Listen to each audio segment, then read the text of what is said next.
If your doctor told you that this might be your last year of life, would you still go to work next Monday?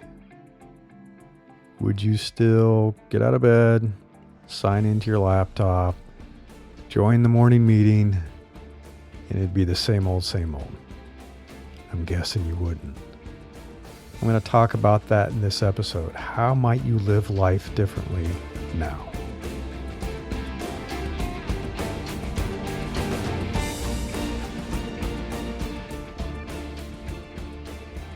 I'm Larry Cornett, and this is Invincible Solopreneurs. My friend was dead before 60. He'd put off retirement. He wanted to take a swing at becoming a multimillionaire again. He was already doing pretty well. I don't know the exact financial nest egg that he had put together, but he'd already made probably a few million, maybe several million. But as is often the case in Silicon Valley, everybody wants to take another swing. They're not quite ready to retire and wrap things up. And of course, wouldn't it be nice to have even more in your nest egg? Even more money to put into a retired lifestyle and upgrade your home and travel and give money to your kids, right? But it didn't work out. He did this for maybe another year. We'd been talking about things. He'd been thinking about retiring. He'd thought he was going to wrap things up, but he wanted to take one more swing. But it didn't work out. So he finally decided to retire. This was going to be it. No more work, no more jobs, maybe do a little consulting. And we were going to talk some more about that because that's a lot of what I've been doing since 2010. So we made plans. We were going to get together for coffee. I was going to share some advice, learn about what he was going to do, and help him with some ideas. It's going to be a lot of fun to catch up. Unfortunately, I learned through mutual friends on Facebook that he had passed away. He was dead about 2 weeks later after retirement. Really sad. I had a family he left behind, dreams that he never got to realize, and that retirement lifestyle that he never got to enjoy. And that happens more often than you think. We have a local neighborhood friend, acquaintance, similar story. My wife bumped into her on a walk one day and got to talking. And she was feeling pretty sad. She had been planning a big vacation to celebrate her husband's retirement. They were going to go on a big tropical vacation. Unfortunately, he passed away about 2 months later. He retired and he was gone in 2 months. So she said, I guess I'm never going to take that vacation now. It's kind of pointless without him. And that's kind of the whole point of this. This is issue number 90. If you go to newsletter.invinciblesolopreneurs.com, you know how strongly I feel about living your best life now, not putting it off, not waiting decades, not waiting for this mythical retirement date, not spending the best years of your life in a job that you don't enjoy, reporting to a boss you can't stand, working with toxic coworkers, maybe being pulled back into an office. It's happening more and more. That all these corporations are reneging on their promises they made during the pandemic to be remote forever. And now you got to come back to the office. And some people moved away. So what are they going to do? Sell their homes, move back? That's not living your best life. And that's not living your best years the way you want to. So most people do dream of that retirement. They try to retire in their 60s. And I say try because more people are now reporting they'll have to work into their 70s to augment their nest egg. Most people do not have a very large retirement plan saved up. They don't have a big nest egg. So they're going to be working into their 70s. And what happens, unfortunately, with ageism and age discrimination and all the layoffs that have been happening is that they lose their primary career. Now they have to do something else. And that's when you run into people who have become door greeters at Walmart or working at the supermarket or doing whatever they can to get by in their 70s. And if you live in the US, you should note that the average lifespan is 76. So what does that mean? I mean, that's maybe, if you're lucky, you get 10 years of the so-called, quote, good life in your late 70s, maybe 75 to 85 if you're lucky. And I know that seems a million years from now for those of you that are young in your 20s and 30s, maybe even your 40s. I'm in my late 50s. I'm pushing 60. And that's hard to even say because it doesn't feel that way. And they always tell you that, and it is true. The way you feel on the inside and the way you view yourself is very different than what you see in the mirror. And I still roughly think of myself as in my 30s, probably my late 30s. And it still feels like I just started my career. I feel like it wasn't that long ago I was at Apple, starting my career as a designer, and we just had our first baby. It feels like yesterday. I can still picture my office, everything. So 10 years goes by in the blink of an eye, especially at that age. So if you're going to wait to enjoy your retirement and get maybe 10 good years in at the end, it's going to go by so fast. So fast. I'm already experiencing that feeling of time compression. It happens. My parents told me, and they're telling me that it only accelerates from here on out. They're in their early 80s, so it's like they're like, yeah, a year goes by in the blink of an eye. You're like, how can it already be Christmas? How is it already summer's over? So why would you wait? Why would you only want 10 years to live that life? And that was kind of the realization that hit me. This whole journey of building a solopreneur business, of building a lifestyle business, quitting the corporate world, that happened for me back in 2010. And it happened because I had a little bit of a health scare that ended up being okay. I mean, caught stuff early. Good. Get your colonoscopy, folks. Hey, get it. I'm telling you. So easy to remove a precancerous tumor early during something like that than waiting till it's too late. So yeah, a little bit of a health scare. It was a little bit of a wake-up call. I was already pretty miserable doing the commute in Silicon Valley. This is pre-COVID. So yeah, back in 2009, 2010, it was taking me anywhere from 1 to 2 hours to get to work on the freeway. If there was an accident, good luck. Good luck. You could reroute and go streets, but it's going to take you 2 hours to crawl all the way to the office. And same coming home.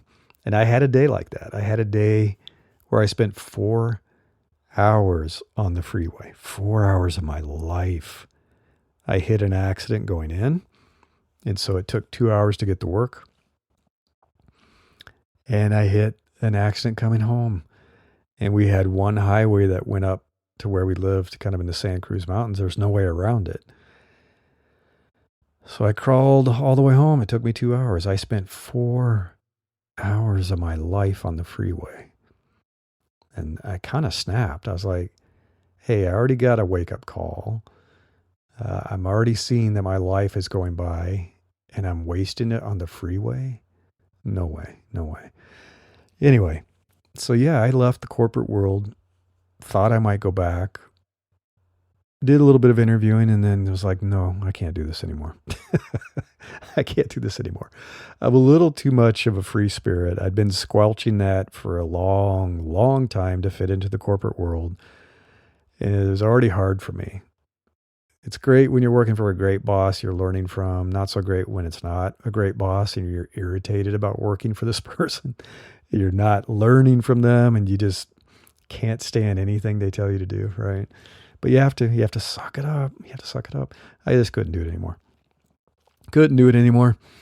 And I am an introvert, so I don't mind working by myself. So yeah, I broke free. I started my own consulting practice back then. And, I built a startup for a few years in the middle of that. But then I got back into the coaching that I've been doing, roughly started around 2016. Doing the career coaching that kind of led into doing leadership coaching, helping people get ahead at work, helping people navigate challenges, helping people find new jobs, being an advisor. I've had some people on retainer for many years now.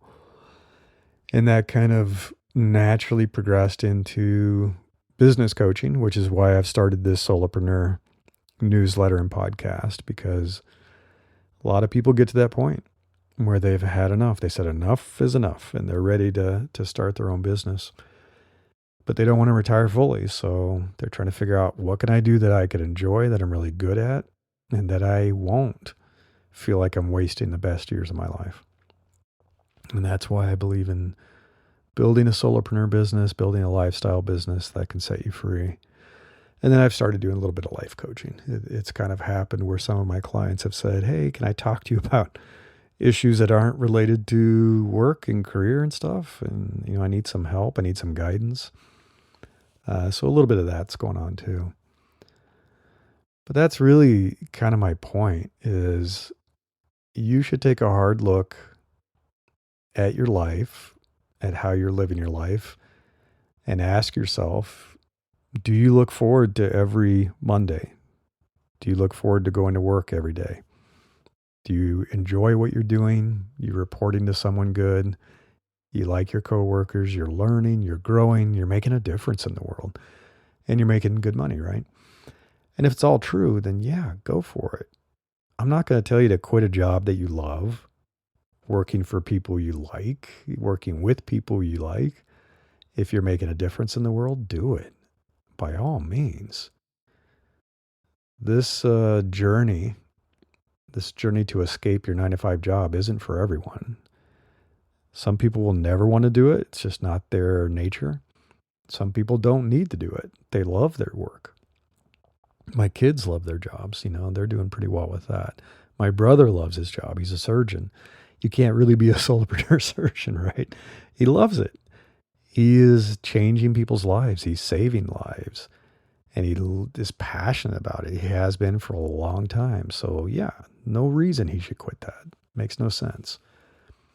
But if you're like me, you're the kind of person that craves independence. You're getting a little fed up with the corporate life and you don't feel like it's making a difference, then yeah, like I said, I was tired of commuting, tired of working in an office. I didn't like working on things that didn't matter. It got to the point where what we were working on was really just feeding ad clicks. It's like, what am I doing? This means nothing.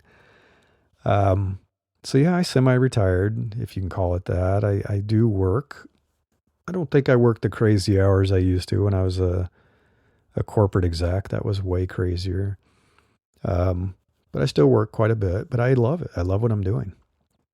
I love coaching people. I love helping people. I really enjoy writing. So all the writing for the newsletters, all the writing for the book that I've been writing, the podcasting. I love talking to you. I'm comfortable doing this. I am an introvert, but I enjoy speaking. I enjoy presenting. So I did this so I could start living the life that I wanted. And so I could still live my life while I was healthy and not get to the point where I was dead before 50 or dead before 60 and saying, I didn't get a chance to live life. Wait, give me a do-over. Give me a do-over. You don't get that, right? And, I didn't do this because I struck it rich. It's not like I made so much money that I don't need to work anymore. I need to work. I need to make a living. And I didn't do this to get rich. I was making more money as an executive than I make as in this independent business that I have as a solopreneur. But I make enough. I make enough to support my family. I make enough to get by. And that's really what I mean by a lifestyle business, is that, isn't it amazing to be able to replace your corporate income? I think so.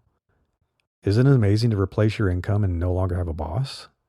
To work on what you want with the people you enjoy, when you want, how you want, where you want. No one can tell you what to do. To me, why would you not want that?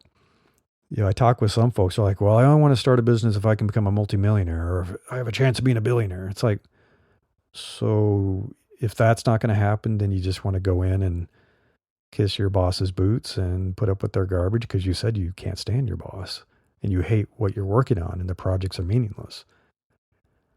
Why would you do that? Why would you not start a business to make enough to leave all that behind? And that's good enough. And that's why I do this coaching. That's why I built this practice, is that it is so much more achievable for you to replace your current income than to become a multimillionaire. If you have to build a multi-million-dollar business, that's going to take a long time. It's going to require a lot of luck. Some people never do. But can you replace your income? Absolutely. Absolutely. My very first solopreneur business was a design agency of one. And I was immediately making as much money, if not more, than I had been as an employee the previous week. It was that fast. It was that fast. And I had a long list of clients who wanted to work with me. I partner with other designers. I partner with engineers. I didn't have to have employees. I didn't have to have partners in my business. This was all through consulting partnerships, right? And it replaced my income. I could support my family, my wife, and my 2 children with just me working. Not bad. Not bad at all. And the same thing happened with the second business I built. I was immediately making enough money to pay our mortgage and pay our bills, and I didn't have to go back and get a job. Wasn't making me a multimillionaire, but I don't care. And this time, as I built the business, I restructured it so that I could live life the way I wanted to. Because what you don't want to do is quit a job that is draining you. You're working too many hours and you're miserable and you're doing things you don't want to do and you're doing things you're not great at doing, and build a business that is exactly the same. And some people do that. Some people make that mistake and build a business that they end up kind of being owned by their business. They never can take a vacation. They work too many hours. They're doing things they really don't want to be doing, but it's how they make money. I didn't want to have that happen. I didn't, and I had, like I said, the health scare and I had other stuff. And I said, this time I want to design my life first and build my business around it. And that is exactly what I recommend for you too. I did this during the business workshop where people had an exercise where I said, design your ideal week. Like, how would you want your ideal week to go Sunday through Saturday? And I'm not talking about, retiring and sitting on a beach and sipping Mai Tais. That's not that. This is a week where you are working and living. What would it be like? What would you do on Sunday? What would you do on Monday, Tuesday, Wednesday, Thursday, Friday? How would you spend Saturday? And then go into each day and design your ideal day. When do you wake up? What do you do for breakfast? Do you work out? Do you journal? Do you enjoy a cup of coffee before you get things started? I like to have a slow morning when I start. I don't like to have meetings right away. I like to work on stuff that I want to work on and catch up on my messages. And then I have meetings in the afternoon. And I day theme into all kinds of stuff so that my week is the way I want it to be. And the days are the way I want it to be. And I make time for really important things for me. And you should think about this too. I wanted to spend more time with my family, so I do. I work out of my house. I make time to talk to my children, to spend time with my wife. I make sure I'm not overscheduled. I make time to work out every day. That's important to me. Super important. I've been working out every day for like 16 years now. I was overweight and unhealthy on the fast track to an early death when I was in my corporate job. I started working out and eating healthier and I lost 40 pounds. I started gaining muscle. I can run faster. I can lift more. I feel like I look better. I feel younger. It's important. You got to make time for something like that because if you're not physically healthy, it's really hard to be emotionally healthy. It's really hard to be mentally healthy. It's very hard to put everything into your business if you're fatigued and not feeling well. I want to be able to travel whenever we feel like it. So I made sure this business wasn't tied to a physical location. It is a location independent business, which I highly recommend. All you need is your phone and an internet connection or a laptop, and you can work from anywhere in the world, and you can. Tomorrow, I'm flying to Alaska. My wife and I and our youngest son are flying to Alaska to spend a week with my daughter and my older son. And I can work from there. I just need to have my phone and an internet connection. I can answer email. I could have a call with somebody if I need to. I can work on some documents. I can do what needs to get done. And not every business can be like that. I understand.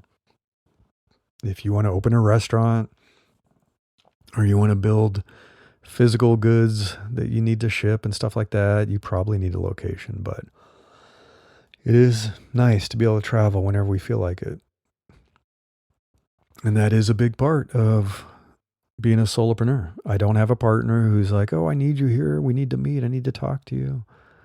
I need to take a vacation. You can't go on vacation. I don't have that. It's just me. I don't have employees that are counting on me to tell them what to do. So it's very flexible. So that's important to me. I've talked about this before, but my wife and I take off every Wednesday.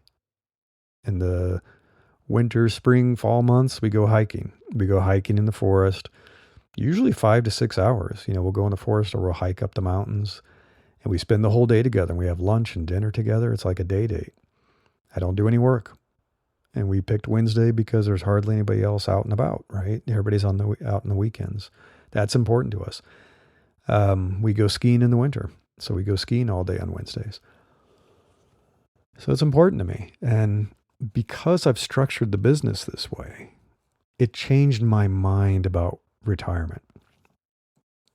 I used to feel like I had to retire. I mean, I'm a Gen Xer. We grew up thinking you worked your corporate job and then you got your retirement and gosh, you're supposed to get all kinds of cool stuff, which kind of vanished. But anyway, and then you retire and that's when you enjoy life and you vacation and you never work again, But the thing is, I discovered that if you love what you do and you're in control, that you are deciding exactly what you're going to do and who you're going to work with and the when and the where and the how, it's kind of fun.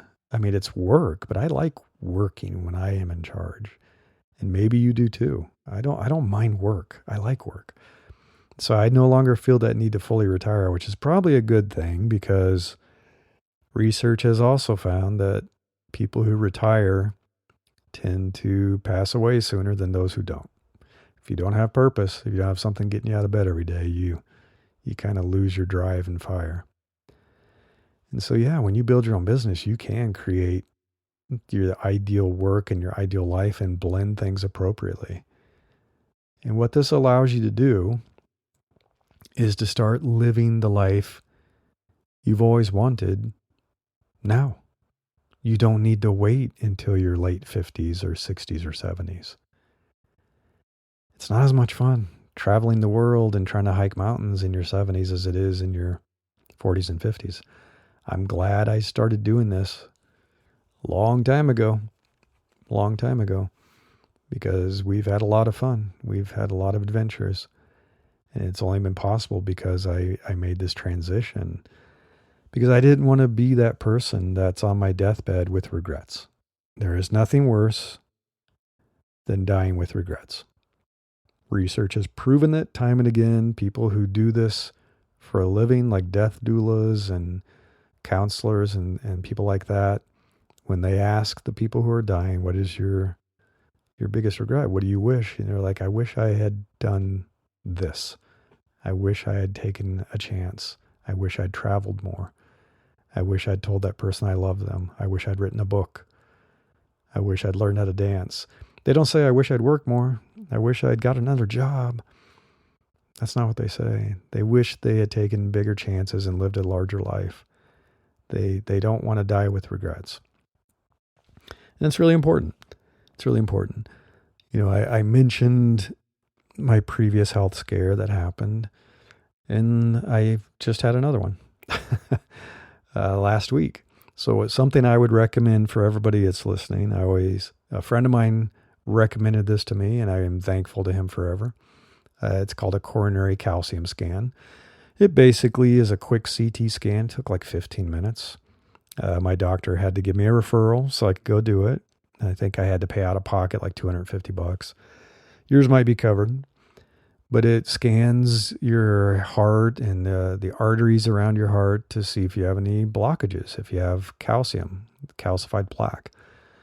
And they give you a score. I think it's a score out of 500. Anyway, so the good news, I got my score back and it was 0.0, which I was kind of surprised. Like I said, I'm getting up there in my late 50s. I thought there'd be something, but nothing. There are no indications of coronary artery disease or heart disease, which is fantastic. I guess the exercise and eating well and trying to be healthy has paid off. I don't smoke. I'm not overweight anymore. I used to be. Try to eat healthy foods. We don't eat fast food, all that kind of good stuff. So yeah, it worked. But of course there's always a but, right? Yeah. So they're like, yes, you had a great score, 0.0, fantastic. But, and I was like, okay, here we go. They said that they found a small aortic aneurysm. An aortic aneurysm. I was like, well, that doesn't sound good. And here's the fun thing about the American healthcare system. They said, okay, well, we'll check it again next year. We'll measure it and see. Bye.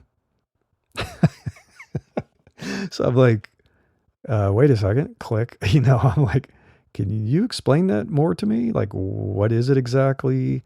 Where is it? How big is it? When you say small, what do you mean? When should I be concerned? What do you mean by waiting a year? Should I change my lifestyle? Should I do anything differently? Should I be concerned? Should there be symptoms I'm looking out for that mean that it's progressing, it's getting worse? And the answer is there's a whole bunch of stuff I should be doing, but yeah, my doctor didn't tell me any of it. And I'm still waiting for an answer. I asked for an answer. Anyway, so I took it into my own hands and I joined a few groups of people who are in this situation and people who are athletes with this because I want to keep exercising. And I found out, yeah, there's a lot of stuff I should do if I don't want to be dead before 60. Because what you don't want to happen is it to dissect, to tear or to rupture, because that's kind of bad. That's kind of bad.